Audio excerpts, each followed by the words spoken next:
Today we are going to talk about everything that I think you need to know as you prepare to go on a Princess cruise. So if you are brand new to Princess, or if you have not sailed on Princess in a few years, I think this will be really helpful for you. Also, if those of you are tuning in who have cruised on Princess often, will you please stick with me, because I am planning and really hoping that you will add things in the comments that I perhaps forget to mention. So let's go ahead and get started.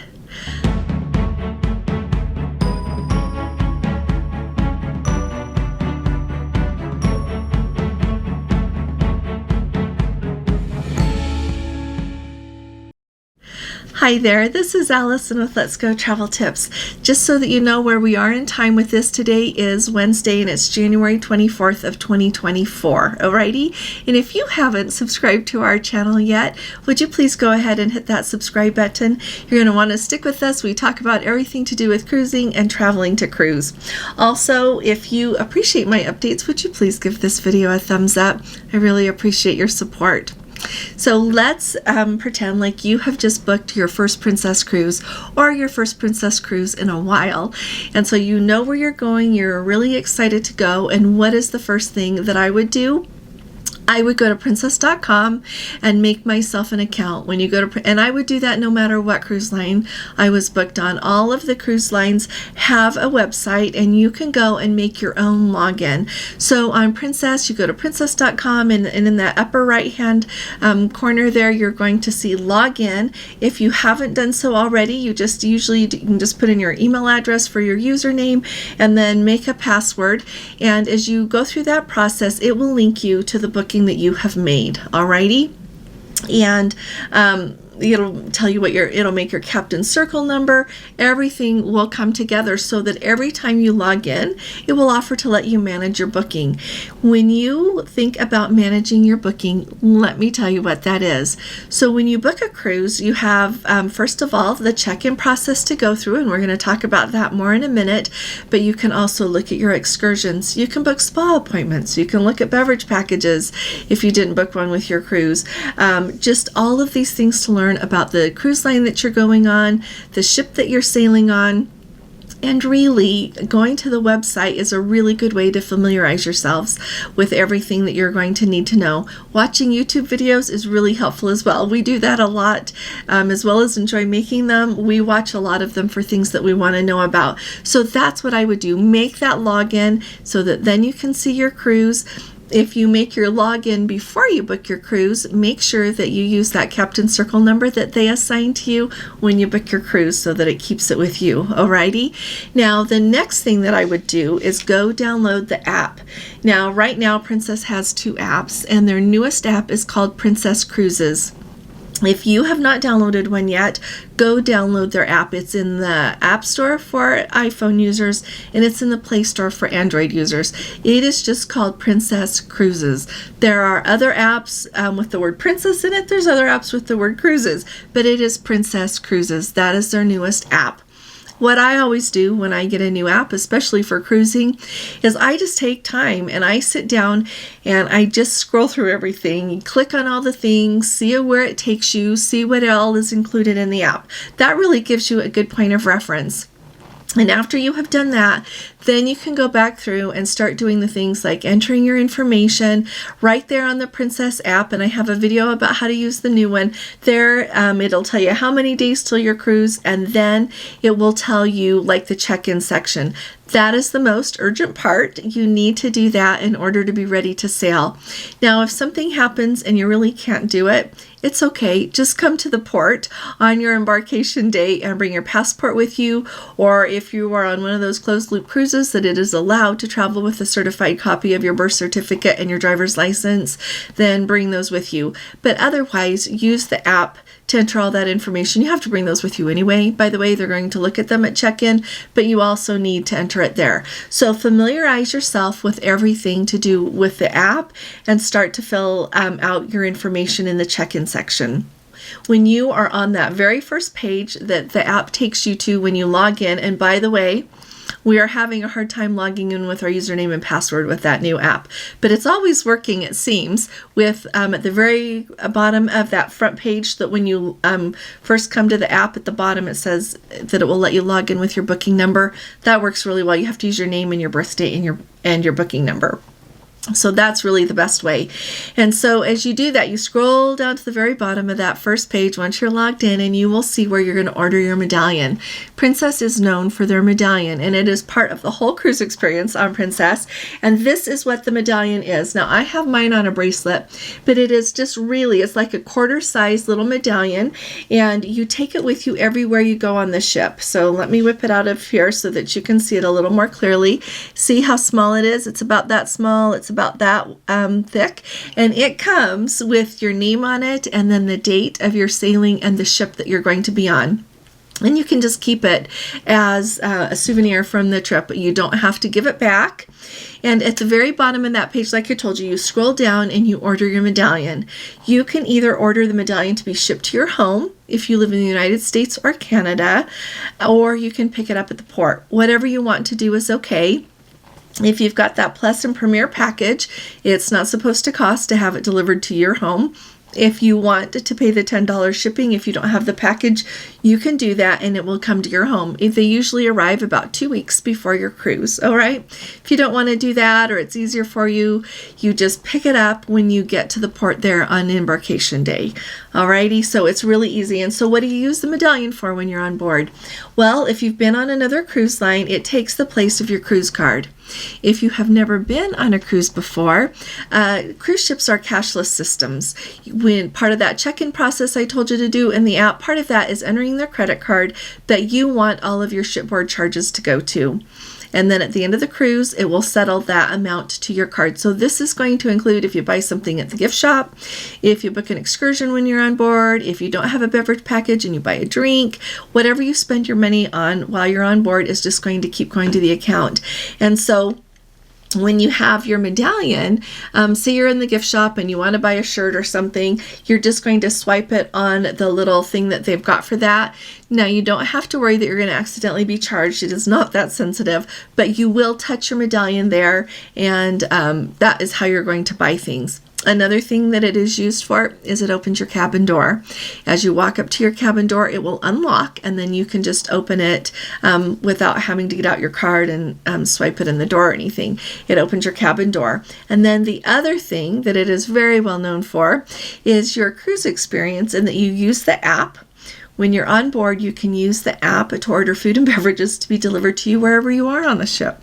So say you're in your cabin and you want to order something. You get out your phone and you order your drink or whatever it is that you want from the list of the things that you can order to be delivered to you. And then after a couple of minutes, you think, you know what, I just want to go down and sit in the piazza. Well, you don't have to call room service and say, you know what, I was in my room, but now we're going down to the piazza. No, this has a locator thing in it so that they can find you no matter where you are. Whether you move from one lounge to the next, or if you go from your cabin and you go down to the piazza, or you move to the other side of the pool, they will eventually find you, all right? And they'll give you whatever it is that you ordered.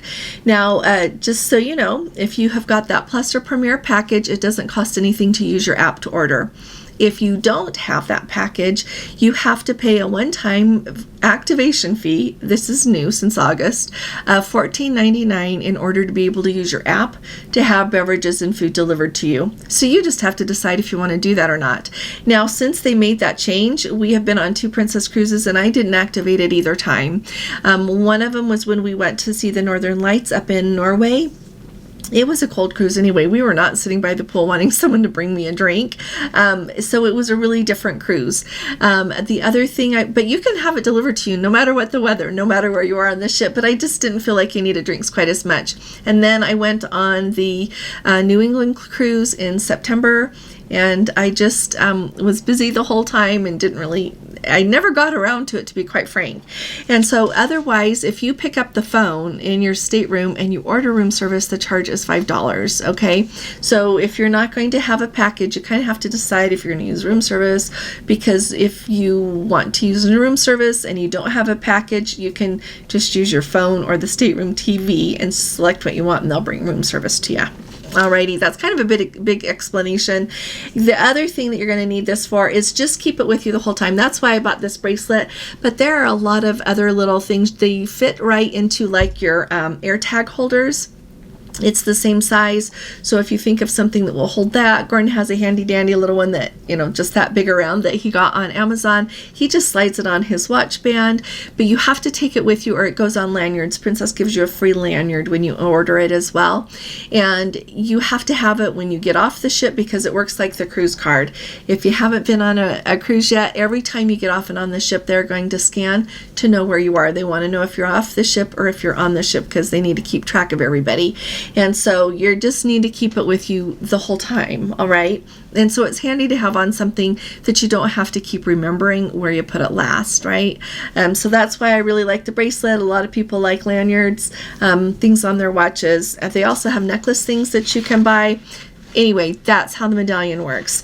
Now, the other thing that I would do really soon after I book a cruise, I would look at the excursions, because when you think about where you're going, you have probably picked to go to a place that you really want to go. So take a look at the excursions, whether you do it in the app or if you do it on the website. Either one. Once you're logged into your cruise there, into your account, you can see all of the excursions. And the way that it works is an excursion is not reserved for you until you pay for it. So you click what you want to do, put it in the cart, and then you pay for it. Well, say in a week or 2 or 3 months, you decide that you've changed your mind. You just go in, click cancel it, and that money comes back to your credit card. All right.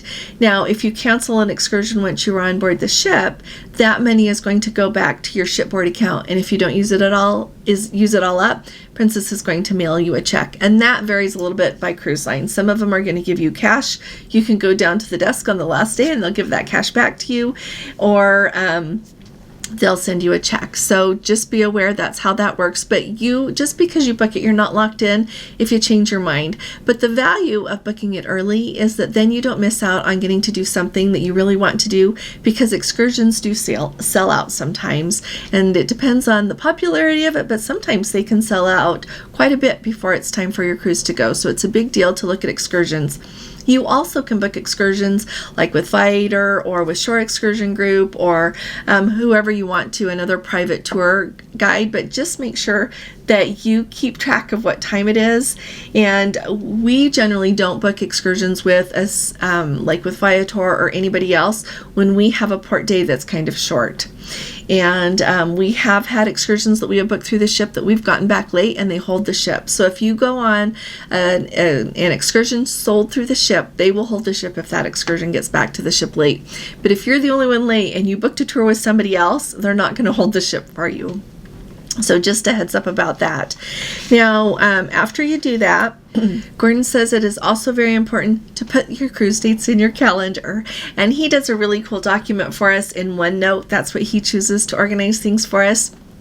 But he puts down every day of the cruise, what we're going to do, what excursion we're going to do or not, what our cabin is, what our booking number is, so that everything is really easy. And then he just shares that OneNote document with me.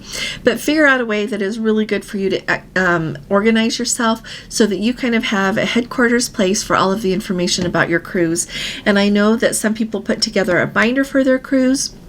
They like to print out the pages for all their excursions, for their itinerary. Some people do it all digitally. Some people do it half and half. So just figure out whatever works best for you and then organize it so that you know what you're doing and you can easily access your information, because there's a lot that goes into planning a cruise, and it's an awful lot of fun to have something that you're looking forward to and planning for, and it just makes it extra fun. I would say that planning something is like at least as half as much fun as going. So it's really wonderful. So once you've got all of that done, you're organizing yourself, I would take a look at the itinerary, the excursions that you want to do, and then decide if you want to make any dining reservations. Over the years, dining really has changed on cruise ships. Back in the day, it was very structured. You would have, your assigned seating time, usually your assigned table.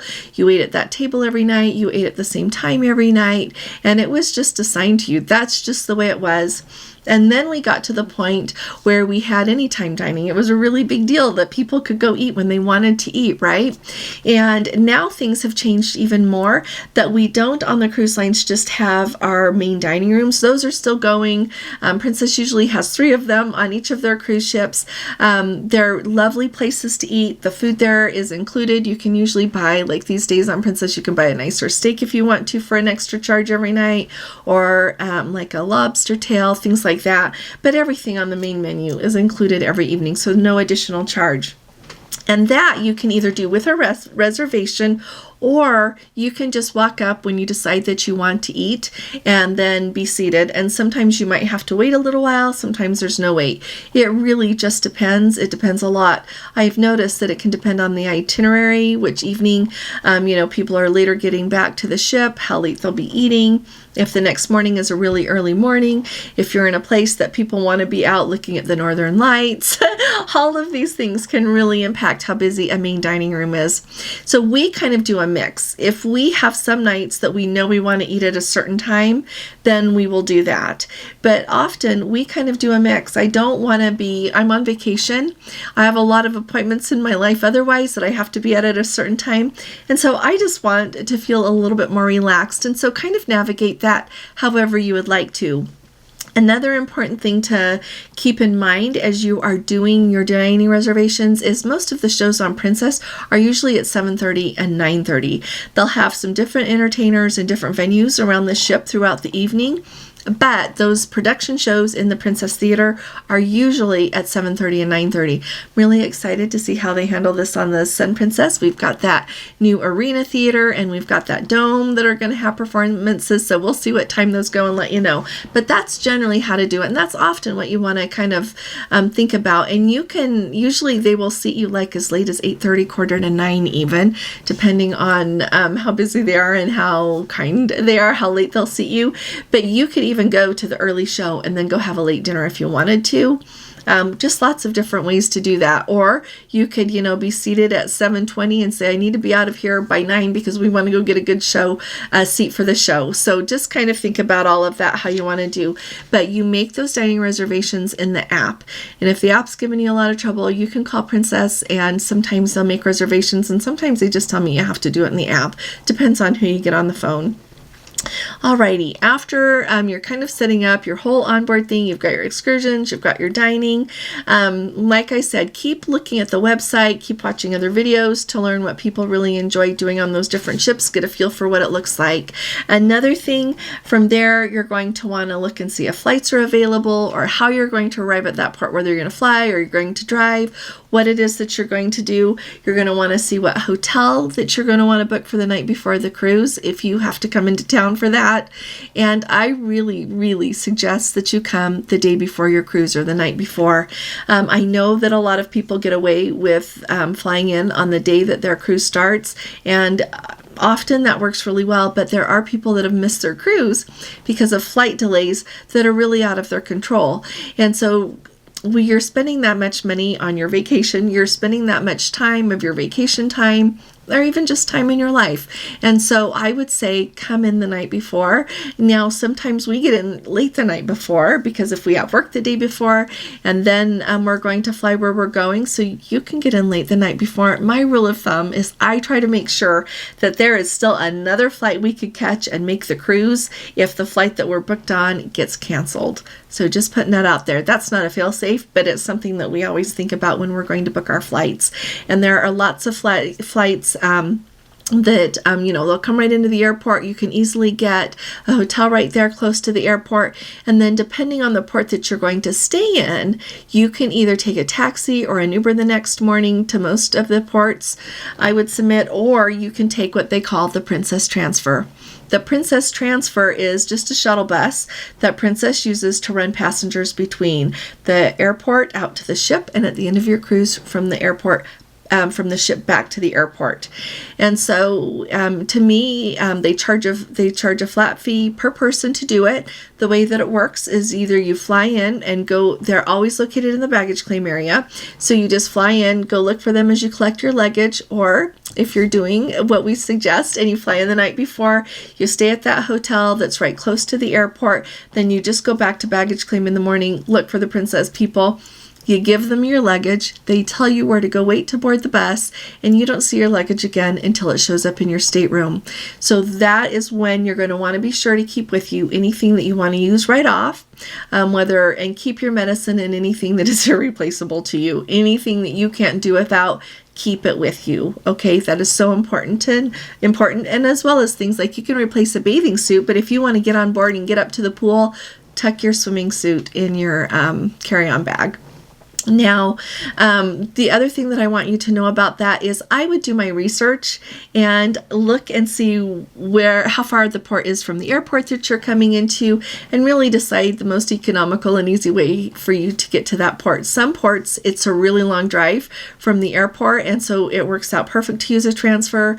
Some of the airports there where they come in, it's really handy to get to the cruise port, and so maybe an Uber would work out easier, or a taxi. So just kind of do your research. A lot of people talk about a lot of things on YouTube, and see what you think will work better for you. Then you're just going to want to research your destination so that you don't miss anything. You don't want to get home and realize that something you wanted to see was there and you just didn't know about it. And also think about what you want to pack to wear. A really quick note, and then I'll be done with this for today, and we will talk about embarkation and other things another day. But what to wear on a cruise, this is a really big deal. People talk about what to wear on a cruise, and it's really interesting because you've got people that are dressier by nature than other people. You've got people who are on vacation and they don't want to dress up at all, and I respect both, and I think that it's fine. So here are some guidelines for you to keep in mind. I remember when I went on our very first cruise in 2014, I thought that people were going to be dressed up, like wearing their really nice outfits all day and all evening, and that is just not the case. When you are in a port, people are going to be wearing comfortable clothing, whatever is comfortable to them to go sightseeing. And when you are on board ships on a sea day, people are really quite casual. You will see them wearing like lounge clothing or just really casual attire. And believe it or not, you can wear the same thing twice on a cruise. When the first time we went, I took so many clothes with me, and you just don't have to do that. Pack as many as you would like and you would feel comfortable wearing, but just know that you don't have to go overboard worrying about it. Another important thing to remember is that in the main dining rooms and in the specialty dining, it is generally it's smart casual for evening for dinner. As a general rule, in most of the main dining rooms, they're not going to allow shorts. On the formal night, you are going to see everything from ladies who have on beautiful gowns and men in tuxedo, clear over to ladies that have a pretty top and black slacks on, or something comparable to that, and everything in between. You'll see some gentlemen just wearing a polo shirt and their trousers, or clear up to some wear a suit, some wear a sport coat, some wear a tie, some don't. And so whatever really is comfortable for you is what I suggest, as long as you keep within what they are expecting people to wear. When I was talking about dining, I forgot to put this in. So the other part of dining that we often think about on a cruise ship is they have specialty dining. Specialty dining costs extra every time you do it. On Princess, if you've got that premier package, you're going to get 2 specialty dinings during the course of your cruise. It is a really good idea to make reservations for that before you go, because those will book up. Sometimes you can be lucky when you're on the ship, and if there's a cancellation, you can slide in. But that is generally something we recommend booking before your cruise. Princess has introduced a whole other level to that. It's called casual dining. They have taken some of the dining venues that used to just cost some, lumped them into that, as well as some dining venues like Alfredo's and Gigi's that didn't used to cost, and now they cost. And that is $14.99 per meal. They call it a fixed price menu, so you are supposed to get, your appetizer and your main dish and your dessert, and as part of that fee. And so with the Plus package, you get that twice during the cruise. With the Premier package, you can do that as often as you want during the cruise, and it's included. And then if you don't get a package, it's $14.99 a time. I would say they don't accept any reservations for casual dining, and so if that's something you really want to do, go early, or ask on the ship that you're on if they're wanting a reservation. When I was on the Emerald Princess, I called the dining line, and they said, oh no, you don't need a reservation. So I went down, and they wanted me to have a reservation, so I didn't get to eat there. And so just kind of check around on the ship that you're on, but just wanted to mention that there's all these different kinds of dining on board. Up by the pool, they have got like a burger place. And then you can get your burgers, your hot dogs, your chicken sandwich, your street tacos, things like that. They've got a pizza place.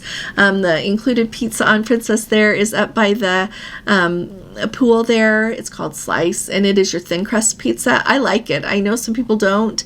I'm one of those people, though. I really like pizza. It can be thin crust or thick crust, and I just really like pizza. But anyway, so there are a lot of things. There's the International Cafe that's always got your sandwiches and some treats, things like that, little desserts that you can have. And so there is a lot of food that's available. So whether you are someone that wants to eat in specialty dining very often, or you're someone that never wants to spend anything extra for food on the ship, you're going to be happy. Alrighty, just want to put that out there. So I would say the most important thing to think about when you are packing for your cruise is to remember that you're on vacation.